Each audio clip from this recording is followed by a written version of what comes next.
Tuhan adalah terang dan keselamatanku. Pada siapa ku harus takut? Tuhan adalah benteng di dalam hidupku. Pada siapa aku harus gentar? Satu hal telah ku pinta kepada Tuhan, itulah yang ku ingini, diam di rumah Tuhan seumur hidup, menyaksikan kemurahan Tuhan, menikmati baik kudusnya, lindungi ku dalam pondoknya. Saat bahaya menghampiriku, di kemahnya Dia sembunyikanku, angkatan tegakkanku, mengatasi musuhku.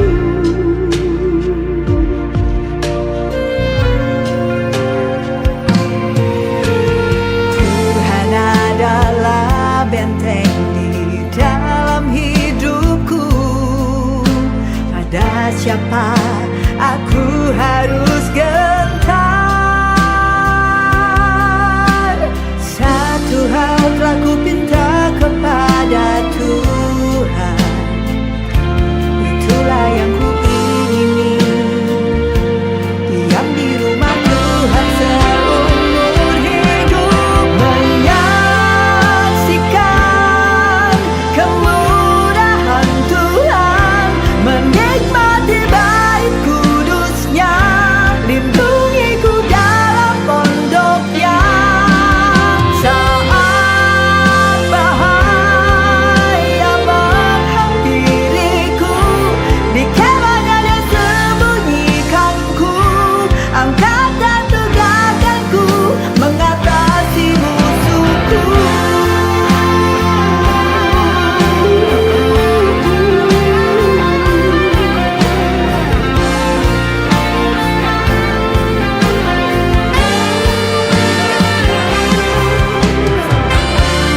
Tuhanlah terang dan perlindunganku, aman di dalam Tuhan.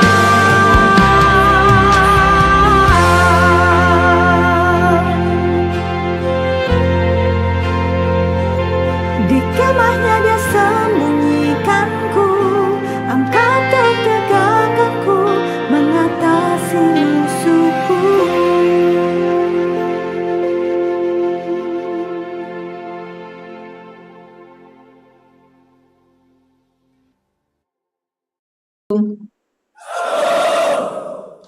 Oke, hari ini kita akan belajar tentang kesembuhan jiwa. Ya, manusia itu terdiri dari tubuh, jiwa, dan roh. Dan hari ini kita akan membahas tentang kesembuhan jiwa. Saudara pernah lihat nggak di rumah sakit orang-orang yang sedang sakit yang mau menuju kepada kematian ya? Dia sudah secara usia mungkin sudah sangat renta. Kemudian dia dibawa ke rumah sakit atau nggak di rumah lah, di rumah. Saudara lihat matanya. Pernah nggak kau lihat orang yang mau meninggal, lihat matanya? Saudara lihat matanya. Ini ada orang yang sudah matanya itu melek, tapi nggak jelas dia itu lihat apa gitu. Ya, diajak ngomong sudah tidak connect, ya, tidak dengar. Disuruh makan sudah tidak mau, matanya melek, tapi seperti kosong. Pernah lihat seperti itu? Nah ya, nah ini ciri-ciri tanda-tanda orang-orang yang sebetulnya memiliki luka di jiwa, ya, luka di jiwa. Dan sebetulnya orang-orang yang secara tubuh, jiwa, dan roh itu sehat, waktu dia menjelang pulang, ya, pulang ke rumah Bapa, itu jiwanya juga sehat harusnya. Ya, makanya saudara hari ini harus paham benar sekarang itu nggak usah mikirin yang terlalu jauh, ya. Pikirkan apakah imanmu aktif, pikirkan apakah jiwamu baik-baik saja, pikirkan apakah jiwamu ini sudah mengalami kesembuhan, ya. Ada lagi, ada lagi begini. Ini saudara, kalau kalian yang ada di luar ya, nah mungkin yang di dalam mungkin nggak begitu ngeh dengan apa yang sedang terjadi di luar. Di luar sana ada begitu banyak orang yang sedang depresi. Jadi dia bisa tiba-tiba menangis, tiba-tiba ketakutan, tiba-tiba uh, ngomong sesuatu yang menurut orang-orang di sekelilingnya jadi bingung gitu loh. Ini kenapa orang? Itu sebetulnya jiwanya sedang mengalami yang namanya terluka atau jiwanya sedang mengalami yang namanya gangguan. Nah, mari kita hari ini belajar sungguh-sungguh bahwa kehendak Tuhan itu adalah roh, jiwa, dan tubuhmu itu sehat, tidak bercacat celah, ya. Coba dibaca di 1 Tesalonika 5 ayat 23.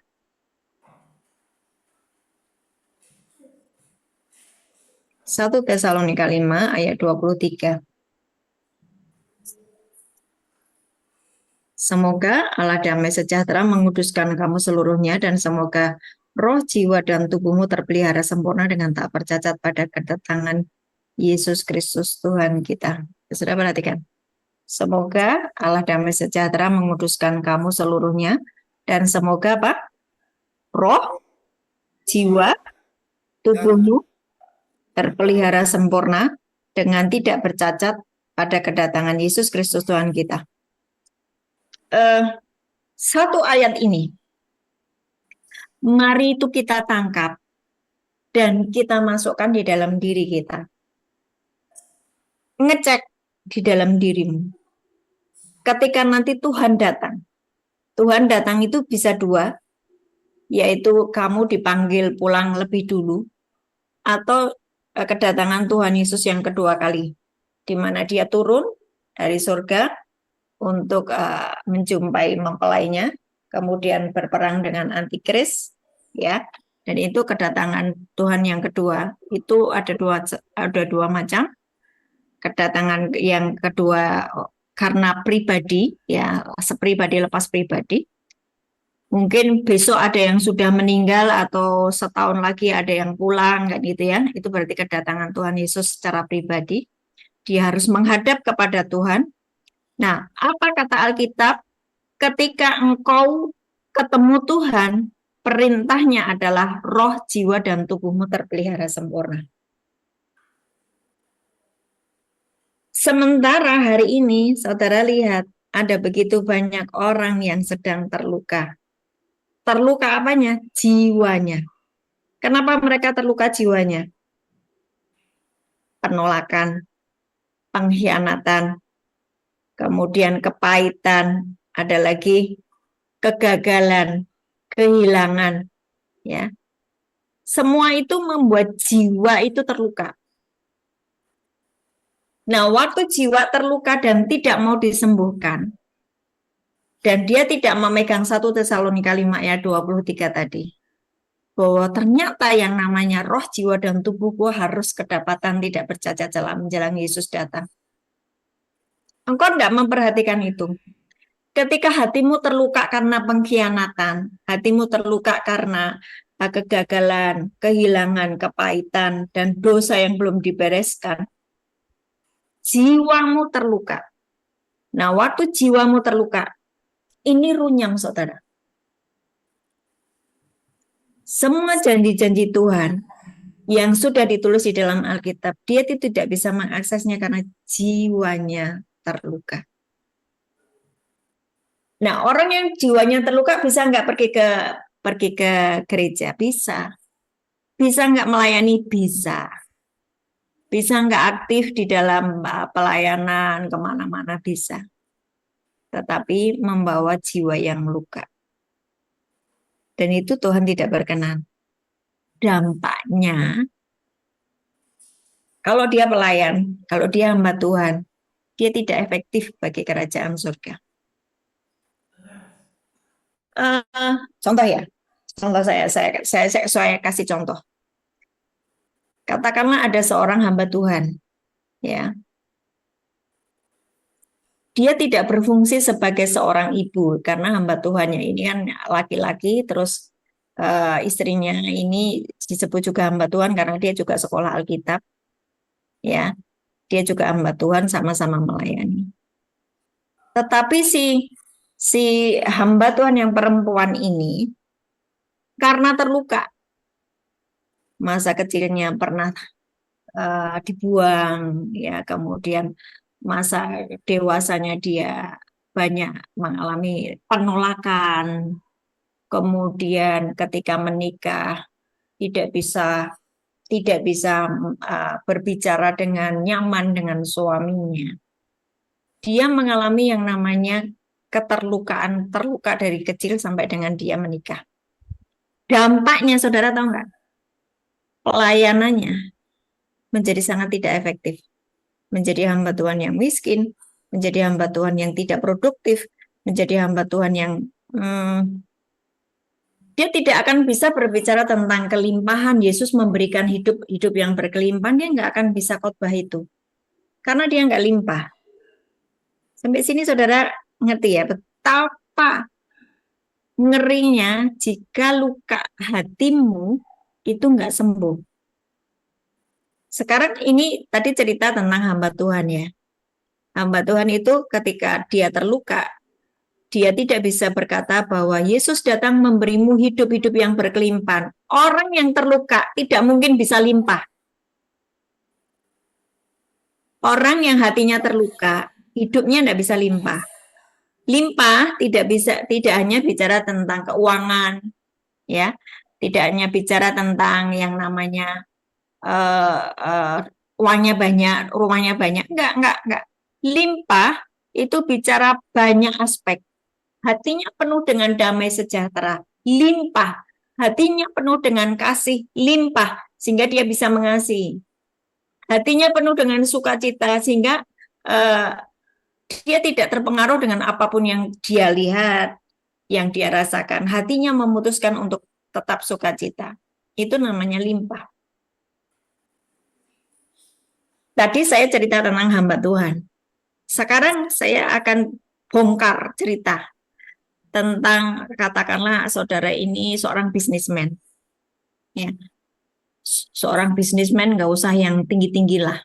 Kamu buka warung, kamu buka restoran, ya, kamu buka usaha apapun, ya, seorang bisnismen atau perempuan ya seorang ibu yang bekerja di dalam sebuah bisnis. Kalau dia memiliki hati yang luka, hati itu ada di jiwa. Ya, saudara sudah belajar ya tubuh, jiwa, dan roh ya. Tubuh, jiwa, dan roh. Jiwa itu isinya pikiran, perasaan, keinginan, hati nurani. Hatinya mudah terluka dan dia memutuskan tidak sembuh. Ini mempengaruhi dalam dia membuka bisnisnya. Dia tidak akan bisa mengalami yang namanya kelimpahan. Nah, saudara, betapa berartinya ketika engkau ada perintah, aku berdoa supaya roh, jiwa, dan tubuhmu kedapatan sempurna menjelang kedatangan Yesus. Saudara harus benar-benar mengerti bahwa jiwamu itu harus sembuh. Kenapa kalau jiwanya itu masih terluka? Dia tidak bisa mengakses kekayaan yang Tuhan sudah sediakan. Kenapa? Kepahitan atau ketakutan, kecemasan jiwa, luka jiwa. Jiwa itu kalau terluka itu bisa macam-macam ya. Dia bisa ketakutan, dia bisa cemas. Ketakutan di jiwa, di pikiran, perasaan. Firman Tuhan di Ayub 3 ayat 25 berkata, apa yang aku khawatirkan itu yang menimpa aku. Dia seorang bisnismen. Dia takut khawatir dengan berita-berita ekonomi hari ini sedang goncang. Oh iya, toko-toko sepi. Oh iya, lumrah, makanya tokoku juga sepi. Harusnya orang yang luka di jiwanya itu sudah sembuh.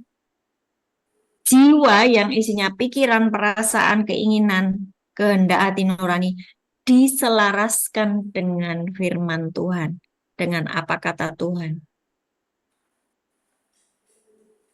Maka sebagai seorang bisnismen, dia bisa mengakses semua yang Tuhan sudah sediakan tadi.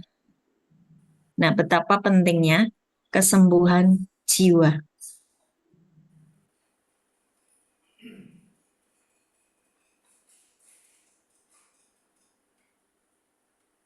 Efesus 4, coba dibuka di Efesus 4 ayat 17.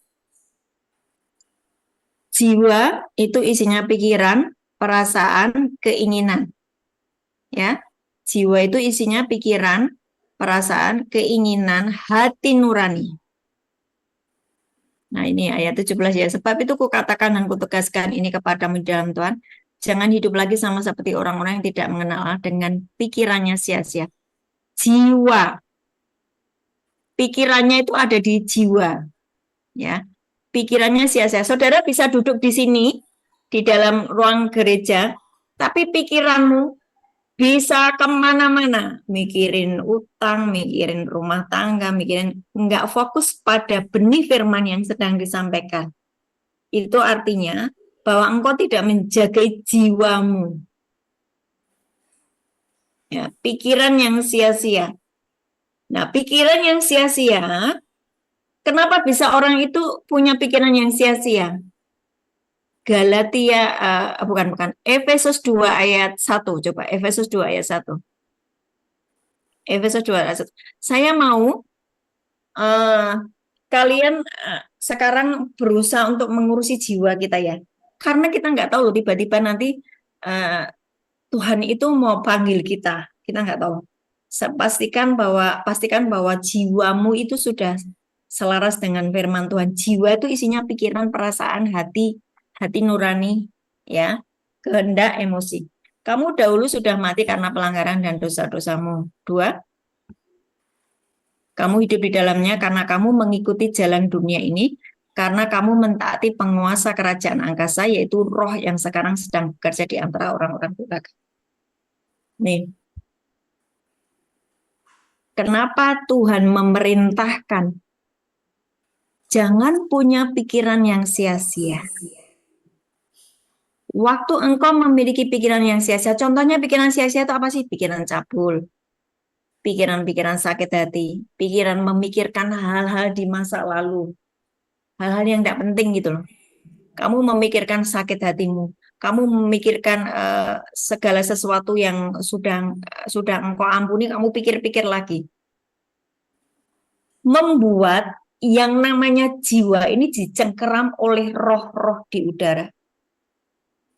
Apa itu roh-roh di udara? Iblis. Mencuri kebenaran firman Tuhan yang berkata, kalau kamu dibangkitkan bersama dengan Kristus, pikirkanlah perkara yang di atas. Jangan punya pikiran sia-sia. Saudara, ketika jiwamu tidak kamu urusi, ya, jiwamu tidak kamu urusi menjelang Yesus datang, kamu membiarkan pikiranmu sia-sia, iblis ambil alih loh. Kamu dahulu sudah mati karena pelanggaran dan dosa-dosamu. Kamu hidup di dalamnya karena kamu mengikuti jalan dunia ini, karena kamu mentaati penguasa di angkasa, yaitu roh yang sekarang sedang bekerja di antara orang-orang durhaka. Nah, balik lagi kepada Efesus 4 tadi, ayat 17, 18. Sebab itu kukatakan dan kutegaskan ini kepadamu, jangan hidup lagi sama seperti orang yang tidak kenal Allah dengan pikirannya yang sia-sia dan pengertiannya yang gelap, jauh dari hidup persekutuan dengan Allah, karena kebodohan yang ada di dalam hati mereka dan karena kedegilan hati mereka. Ini bicara jiwa.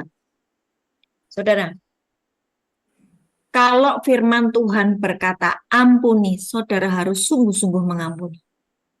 Karena kalau kamu tidak memperhatikan setiap perkataan Tuhan, kamu akan dihabisi oleh iblis. Sekarang coba lihat, ada begitu banyak orang di luar sana yang sudah nggak bisa lagi mikir, stres. Bu, aku sudah nggak tahu lagi apa yang harus aku lakukan loh, saudara. Padahal itu dia punya kedudukan yang bagus loh di sebuah kantor gitu, katakanlah sebuah kantor gitu ya. Dia punya gaji setiap bulan bagus, tapi kondisi jiwanya terluka. Nah, ini yang menjadi perenungan saya setiap hari-hari ini ya. Ekonomi memang sedang tidak baik-baik saja. Kondisi semua aspek di dalam kehidupan orang manusia itu di bumi ini sedang tidak baik-baik saja. Tapi saudara itu punya Yesus loh. Saudara itu punya Tuhan Yesus yang sudah mengampuni segala dosa dan pelanggaranmu, dan darahnya itu membuat engkau ini punya posisi akses terhubung dengan Bapa di surga karena darah Yesus yang menyembuhkan jiwamu. Coba dibaca 3 Yohanes 1 ayat 2 sampai 4. Saya mau hari ini kalian sembuh jiwamu. Jiwa itu tadi apa? Pikiranmu, perasaanmu, keinginanmu, emosimu. Engkau selaraskan dengan firman Tuhan. Kalau tidak ada firman Tuhan di jiwamu, saudara banyak stres hari ini. Bingung menghadapi kehidupan. Mumpung kalian masih ada di lapas, setiap hari punya waktu banyak 24 jam. Pegang Alkitabmu, baca baik-baik, rubah cara berpikirmu sesuai dengan firman Tuhan. Itu engkau sedang menyembuhkan jiwamu. Amin. Baca ini 3 Yohanes 1 ayat 2 sampai 4. Saudaraku yang kekasih, aku berdoa semoga engkau baik-baik dan sehat-sehat saja dalam segala sesuatu, sama seperti jiwamu baik-baik saja. Sebab aku sangat bersuka cita ketika beberapa saudara datang dan memberi kesaksian tentang hidupmu dalam kebenaran. Sebab memang engkau hidup di dalam kebenaran. 4. Bagiku tidak ada sukacita yang lebih besar daripada mendengar bahwa anak-anakku hidup dalam kebenaran. Apa kebenaran? Apa kebenaran? Yohanes 17 ayat 17. Yohanes 17 ayat 17. Yohanes 17 ayat 17. Apa itu kebenaran? Kuduskanlah mereka di dalam kebenaran. Firman-Mu adalah kebenaran. Saudara perhatikan. Bagaimana supaya kamu nggak stres? Bagaimana supaya kamu nggak sakit jiwamu? Bagaimana supaya jiwamu sehat? Saudara harus hidup di dalam kebenaran. Saudara harus hidup di dalam firman Tuhan. Saudara harus merenungkan firman Tuhan itu siang dan malam. Menjadi patokan di jiwamu, di pikiranmu, di hatimu. Maka jiwamu sehat. Waktu jiwamu sehat, engkau ini punya akses dengan Bapa di surga, punya akses dengan yang namanya dunianya Tuhan. Yang mana Tuhan itu berkata, aku akan menggoncangkan sekali lagi langit, bumi, dan daratan dan lautan. Tapi tinggal tetap yang tidak tergoncangkan, yaitu firman Tuhan. Waktu hidupmu dipengaruhi oleh firman Tuhan, semua akan goncang, saudara nggak goncang. Amin.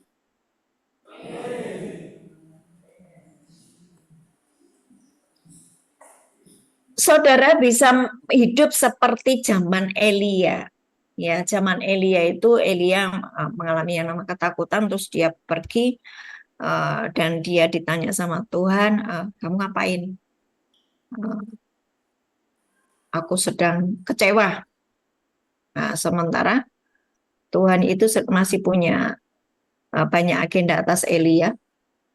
Tuhan itu pelihara Elia dengan burung gagak. Ya, setiap hari itu ada burung gagak yang memberikan dia makan roti dan daging. Ini ya Elia yang lagi sakit hati karena ketakutan, karena mau dibunuh sama Isabel aja dipelihara oleh Tuhan. Saudara, hari ini engkau harus kembali hidup di dalam kebenaran, supaya jiwamu kembali kepada pemilik hidupmu, yaitu Tuhan sendiri. Waktu jiwamu, hatimu yang terluka karena dikhianati, engkau memutuskan untuk sembuh. Hatimu yang terluka karena engkau ditolak, ya, difitnah, engkau memilih untuk sembuh dan mengampuni. Dan engkau memilih untuk seperti di 3 Yohanes 1 ayat 2 sampai 4 bahwa hidupmu itu selaras dengan kebenaran. Sebab aku sangat bersuka cita ketika beberapa saudara datang dan memberi kesaksian tentang hidupmu dalam kebenaran. Sebab memang engkau hidup di dalam kebenaran. Bagiku tidak ada sukacita yang lebih besar daripada mendengar bahwa anak-anakku hidup dalam kebenaran. Sesulit apapun hidupmu hari ini, kalau engkau memutuskan jiwamu sembuh dan engkau percaya penuh pada setiap kebenaran firman Tuhan, hidupmu akan dipelihara oleh Tuhan di masa-masa kegelapan ini. Di masa-masa kegelapan ini mulai terjadi banyak goncangan, saudara. Ya, harga-harga mulai mahal sekali. Orang itu mulai hampir-hampir ada yang makan aja susah loh. Makan untuk sehari-hari aja susah. Saudara, mungkin yang di penjara kamu nggak mengalami kelaparan? Mengalami kelaparan enggak? Setiap hari ada makanan toh, meskipun seadanya. Saudara nggak kerja aja dikasih makan di penjara, tapi jangan itu menjadikan mentalmu. Nggak mau aku keluar dari. Kenapa? Aku nggak mau bebas di penjara aja lebih enak. Aku nggak ngapa-ngapain dapat makan. Itu mental seorang yang miskin ya. Mental seorang pengemis itu bukan mental anak Tuhan. Engkau sebagai anak Tuhan, engkau harus memiliki mentalitas bahwa aku ini anak Allah. Kalau hari ini aku memutuskan jiwaku sembuh, hatiku pulih, aku memilih untuk mengampuni, aku memilih percaya pada setiap kebenaran firman Tuhan, maka Tuhan yang memelihara aku sebab aku ini anaknya. Tidak mungkin dibiarkan burung pipit saja dipelihara, apalagi aku sebagai anaknya. Aku tidak akan khawatir tentang apapun juga, sebab Tuhan yang memelihara hidupku. Jadi jiwamu itu harus terus-menerus ada firman. Maka engkau akan mengalami yang namanya pemeliharaan Tuhan. Tadi malam, saya ini ditelepon sama seseorang ya, yang istrinya itu ketakutan luar biasa gitu. Ketakutan, sering nangis gitu ya. Tapi nggak jelas apa yang dia takutkan. Dia cuma bilang, oh maafkan saya, maafkan saya. Tapi ketika saya mau doakan, dia nggak mau. Waktu saya mau doakan, waktu saya mau sampaikan firman, dia menolak. Ya. Dan ketika saya menyanyikan sebuah lagu El Shaddai, El Shaddai, Allah Maha Kuasa, dia tutup telinganya. Ini jiwanya sakit. Orang yang jiwanya sakit, dia akan menolak firman Tuhan, dia akan menolak Tuhan sendiri. Berbahaya, sangat berbahaya.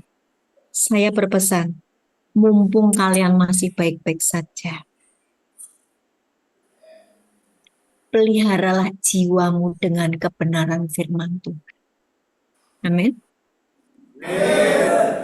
Baca firman, renungkan dalam hati dan pikiran, maka jiwamu akan sembuh. Dan ketika jiwamu sembuh, engkau tuh nyatu dengan Bapa, Putra, dan Roh Kudus. Nilai jiwa di hadapan Tuhan itu seperti apa sih? Matius 16 ayat 26. Coba, jiwa itu kan ada di Eh, jiwa itu tadi di hati, pikiran, perasaan ya. Apa nilai jiwa di hadapan? Matius 16. Apa gunanya seorang memperoleh seluruh dunia tapi kehilangan nyawanya? Dan apakah yang dapat diberikannya sebagai ganti nyawanya? Jiwa di dalam kata-kata di dalam perjanjian baru yang Yesus sampaikan, jiwa itu adalah nyawa. Meskipun dia kaya raya, tapi kalau stres, waktu dia mau meninggal, dia stres nih. Dia bahkan tidak punya iman bahwa Yesus adalah Tuhan dan Juru Selamat. Untuk apa dia kaya raya? Hasil dari jualan narkoba kamu kaya raya, punya hotel, punya gini, ya toh. Tiba-tiba kamu kaya raya, tapi kamu kehilangan nyawamu. Kenapa kehilangan nyawa? Jiwanya tidak terkoneksi dengan Tuhan. Karena ada pelanggaran-pelanggaran akan firman Tuhan, tidak hidup di dalam kebenaran. Buat apa dia memiliki semuanya?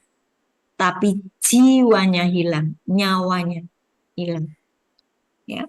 Mazmur 49 ayat 8 sampai 9.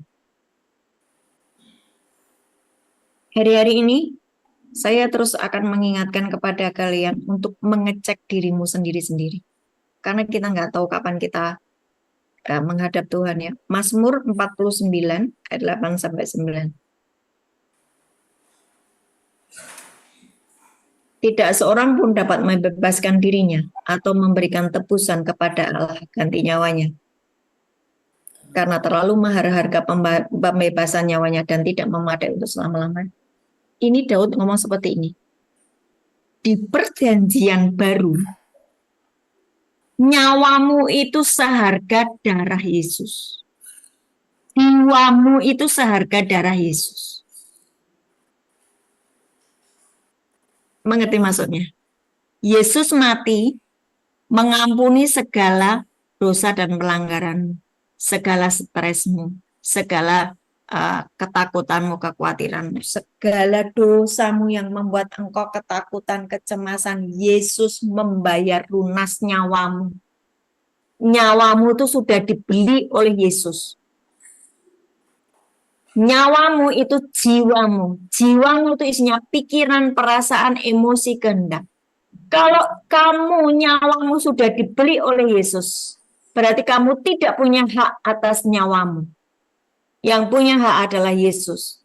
Ketika yang punya hak adalah Yesus, kamu harus mengikuti apa kata Yesus yang sudah membeli lunas jiwamu. Dengan apa? Mentaati setiap firman Tuhan. Efesus 4 ayat 17 tadi. Atau Kolose 3 ayat 1 sampai 3. Kalau kamu dibangkitkan bersama dengan Kristus. Kolose 3 ayat 1 sampai 3. Jadi gini ya, saudara, kamu itu hidupnya sudah dibeli lunas oleh Yesus. Kamu tidak punya hak untuk memakai pikiranmu dengan sia-sia. Kamu tidak punya hak untuk memakai hatimu itu sia-sia. Kamu wajib menjagai hatimu, jiwamu, pikiranmu, selaraskan dengan apa kata Tuhan. Kalau tidak, sia-sialah pengorbanan Yesus di atas kayu salib. Dia masih dikuasai oleh roh-roh dunia. Makanya waktu mau meninggal, matanya kosong karena jiwanya terluka. Tadi. Ingat ya, saudara semuanya, saya sudah dibeli lunas oleh Yesus di atas kayu salib. Jiwa kita ini sudah dibeli lunas. Jiwamu isinya apa? Hatimu. Kamu tidak berhak untuk marah. Kamu sudah tidak punya hak untuk marah. Kamu nggak punya hak untuk terluka. Karena perintahnya kalau kamu terluka, kamu harus mengampuni. Kamu tidak punya hak untuk memakai pikiranmu sia-sia, mikirin jorok porno cabul, mikirin kesalahan orang, mikirin hal yang tidak penting. Tapi kamu kudu percaya kepada setiap ketetapan Tuhan yang berkata, karena itu kalau kamu dibangkitkan bersama dengan Kristus, carilah perkara yang di atas di mana Kristus ada duduk di sebelah kanan. Pikirkan perkara yang di atas bukan yang di bumi, sebab kamu telah mati, hidupmu tersembunyi bersama Kristus di dalam Allah. Saudara, waktu hatimu sembuh, Efesus 3, Efesus 1 ayat 3 sampai 14 jadi di dalam hidup. Waktu hatimu sembuh, jiwamu sembuh, kamu bisa mengakses segala berkat yang memang Tuhan sudah sediakan atas hidupmu. Kamu bisa berkata kepada bisnismu, bisnisku, diberkatilah engkau. Hatimu tuh udah nggak ada khawatir, takut, cemas. Hatimu sudah sembuh terhadap kelakuan orang-orang yang menjengkelkanmu. Engkau sudah ditebus dan engkau menjadi hamba Allah, menjadi budaknya Allah. Kamu nurut sama sekali, nurut 100% dengan apa kata Tuhan. Maka disitulah jiwamu sembuh. Waktu jiwamu sembuh, Efesus 1 coba. Efesus 1 ayat 3 sampai dengan 14 jadi di dalam hidup. Saudara nggak perlu lagi stres. Saudara nggak perlu lagi punya banyak utang. Saudara nggak perlu lagi ketakutan tentang masa lalu. Efesus 1 ayat 3 sampai 14. Saudara nggak perlu lagi yang namanya cemas dengan masa depan. Terpujilah Allah Bapa Tuhan kita Yesus Kristus yang dalam Kristus mengaruniakan kepada kita segala berkat rohani di dalam surga. Saudara, kamu ya, kalau hatimu sudah sembuh, hatimu isinya tadi pikiran, perasaan, keinginan, emosi, diselaraskan dengan firman Tuhan. Ketika membaca ayat ini, kamu bisa berkata, amin, aku terima segala berkat yang ada di surga. Surga itu sifatnya roh. Ketika kamu sudah mengampuni, maka kamu hidup di dalam roh dan kebenaran. Engkau bisa mengakses segala berkat di dalam surga. Walaupun masih di bumi. Karena jiwamu sudah sembuh. Engkau sudah tidak punya konflik batin. Engkau dipenuhi dengan sukacita dan sejahtera. Tidak perlu lagi yang namanya bergumul masalah keuangan. Saudara bisa menjadi berkat bagi banyak orang. Ayat 4. Sebab di dalam Dia, Allah telah memilih kita sebelum dunia dijadikan supaya kita kudus tak bercacat celah di hadapan. Engkau sudah diampuni. Engkau tidak bercacat celah. Engkau sudah dipilih sebelum dunia dijadikan. Engkau dinyatakan kudus dan tidak bercacat di hadapannya. Amin. Keren kan? 5. Dalam kasih, Ia telah menentukan kita dari semula oleh Yesus Kristus untuk menjadikannya anak-anak. Kamu ini anak-anak Allah. Sebagai anak-anak Allah, Bapa di surga memelihara. Tapi kan jiwamu harus sembuh. Dari setiap pengkhianatan, dari setiap luka batin. Terus 6. Supaya terpujilah kasih karunia-Nya yang mulia, yang dikaruniakan kepada kita di dalam Dia yang dikasihinya. 7. Sebab di dalam Dia dan oleh darahnya kita beroleh penebusan, yaitu pengampunan dosa menurut kekayaan kasih karunia. Saudara, ketika jiwamu sembuh, kamu membaca setiap ayat-ayat demi ayat-ayat, itu saudara itu bisa nangkep dan berkata, amin, terima kasih Tuhan. Dosaku sudah diampuni. Engkau sudah memberikan kepadaku kekayaan kasih karuniamu kepadaku. Ayat 8. Engkau memberikan kepadaku hikmat yang limpah. Engkau memberikan aku pengertian dalam segala sesuatu. Sehingga aku menghadapi hidup sehari-hari dipenuhi dengan roh hikmat dan pengertian yang daripadamu. Saudara bisa berkata begitu ketika jiwamu sembuh. 8, 9. Sebab Ia telah menyatakan rahasia kehendak-Nya pada kita sesuai dengan rencana, yaitu rencana kerelaan dari semula telah ditetapkan dari dalam Kristus. 10. Sebagai persiapan kegenapan waktu mempersatukan di dalam Kristus sebagai kepala, baik yang di surga maupun di bumi. Kristus kepala, saudara adalah tubuhnya. Sebagai tubuhnya, saudara harus memiliki pikiran sama seperti kepalanya Yesus. Yesus itu firman. Jadi kalau saudara punya pikiran yang sia-sia, saudara belum menyatu dengan Yesus yang adalah kepala. Itulah kenapa kehidupannya runyam, miskin, banyak masalah. Karena apa? Yesus itu kepala, kita ini tubuhnya. Tapi kita ini karena luka tadi, jiwa tadi. Enggak mau mengampuni. dikhianati, tertolak rasanya, jiwanya sakit, tidak mau sembuh. Dampaknya, Yesus itu kepala, dia tubuhnya. Dia nggak nyatu dengan sang kepala. Yesus itu firman. Isi kepalanya bukan firman, tapi semua pikiran yang sia-sia, ketakutan, kecemasan. Namanya dia nggak nyatu dengan Yesus. Dampaknya apa? Surga dan bumi nggak nyatu. Nggak ngalami surga dan nggak ngalami doa Bapa kami, jadilah kehendak-Mu, datanglah kerajaan-Mu di bumi seperti di surga. Nggak ngalami. Saudara, hari ini saya ngalami di bumi seperti di surga. Apa yang Bapak punya, saya punya. Apa yang Bapak mau, saya ngerti. Hidupnya di bumi seperti di surga. Kenapa? Saya memutuskan hati saya sembuh. Kalaupun hari ini dilukai, saya memilih 490 kali. Mengampuni, selalu mengampuni. Karena apa? Saya memilih untuk tetap menyatu dengan Yesus yang adalah kepala. Supaya apa? Hidupku di bumi seperti di surga.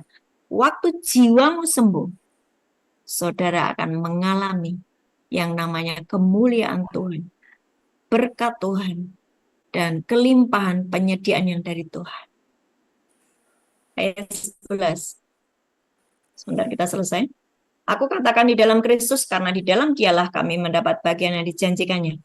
Kami yang dari semula ditentukan untuk menerima bagian itu sesuai dengan maksud Allah yang di dalam segala sesuatu bekerja menurut keputusan kehendak-Nya. 12. Supaya kami yang sebelumnya telah menaruh harapan kepada Kristus boleh menjadi puji-pujian bagi kemuliaan-Nya. Saudara, kalau engkau hatimu sembuh, jiwamu sembuh, kamu punya banyak pengharapan. Harapan itu apa sih? Segala sesuatu yang belum terlihat, tapi kamu percaya pada setiap janji Tuhan. Engkau bisa mengaksesnya karena hatimu sembuh. 13. Di dalam Dia kamu juga, karena kamu telah mendengar firman kebenaran Injil keselamatanmu. Di dalam Dia kamu juga, ketika kamu percaya, dimeteraikan dengan Roh Kudus yang dijanjikannya itu. 14. Roh Kudus itu adalah jaminan bagian kita sampai kita memperoleh seluruhnya, yaitu penebusan yang menjadikan kita milik Allah untuk memuji kemuliaan-Nya. Berkali-kali saya membaca banyak pasal di dalam firman Tuhan. Berkali-kali Tuhan itu ngomong, semua yang aku ciptakan itu untuk kalian semuanya, untuk umatku. 2000 tahun yang lalu sudah selesai. Tidak ada lagi dosa pelanggaranmu ketika engkau mempercayai setiap kebenaran firman. Ketika engkau dilukai, engkau memutuskan untuk sembuh. Ketika engkau dikhianati, engkau memutuskan untuk mengampuni. Engkau memilih menyatu dengan Bapa, Putra, dan Roh Kudus. Dan sesungguhnya, itulah saatnya di mana engkau bisa mengakses semua berkat-berkat yang Tuhan sudah sediakan. Enggak perlu jualan narkoba, enggak perlu ngerampok, enggak perlu menjadi orang jahat. Karena destinimu adalah anak-anak. Ingat, jiwamu harus sembuh. Supaya bisa menerima semua yang Tuhan sudah sediakan. Amin. Tuhan Yesus memberkati.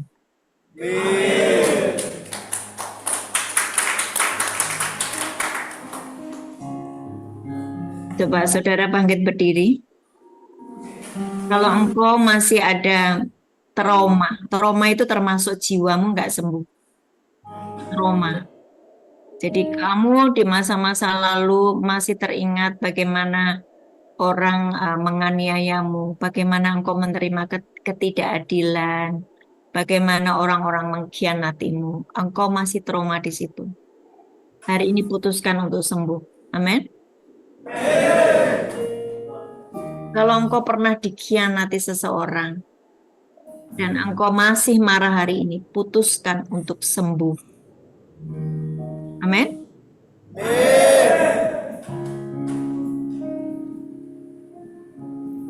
Angkat tanganmu Satu di atas dan satu taruh di dada. Hari ini Roh Kudus sedang menyembuhkan jiwamu. Hari ini Tuhan, aku kembalikan jemaatmu yang ada di Nias Teluk, lapas kelas 3 Teluk Dalam. Semua yang mereka ikut ibadah hari ini Tuhan Roh Kudus, aku kembalikan mereka ke dalam tangan-Mu.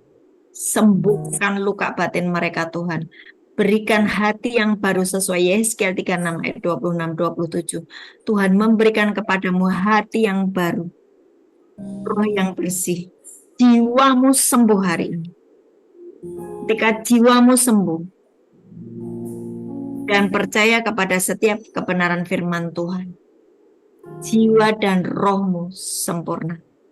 Tubuh juga akan mengalami kesempurnaan. Tubuhmu akan sehat. Tubuhmu akan mengalami pemeliharaan Tuhan hari lepas hari. Hari ini Tuhan Roh Kudus, seberapa bisa mereka menangkap setiap firman Tuhan, urapi Tuhan, dan biarlah benih firman ini mereka renungkan di dalam rahim, yaitu pikiran mereka, sehingga suatu hari mereka hidupnya diubahkan oleh kebenaran firman Tuhan.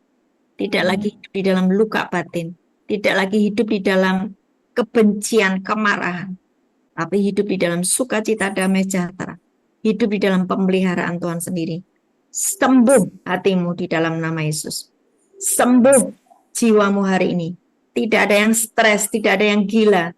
Tidak ada yang masuk rumah sakit jiwa di dalam nama Yesus. Aku tolak penyakit gila. Kegilaan ini aku tolak Tuhan. Setiap gejala-gejala stres di dalam nama Yesus. Depresi, aku tolak dalam nama Yesus. Dan biarlah hari ini seluruh umatmu mengalami sembuh jiwanya di dalam nama Yesus.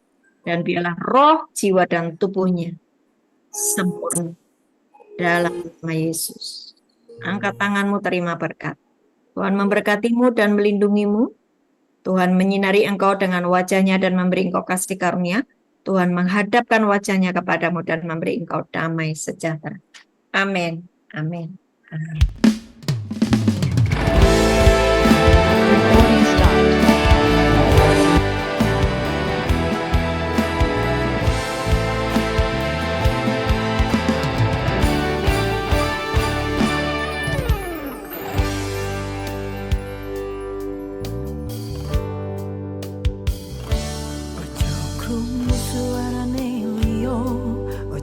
Kelem tiap puisi setan, dengarkan saja firman Tuhan. Ojo krungu suarane liya, ojo kelem tiap puisi setan, dengarkan saja firman Tuhan. Pasukan semongko tarik sih. Dalam nama Tuhan Yesus, Tuhan yang menyediakan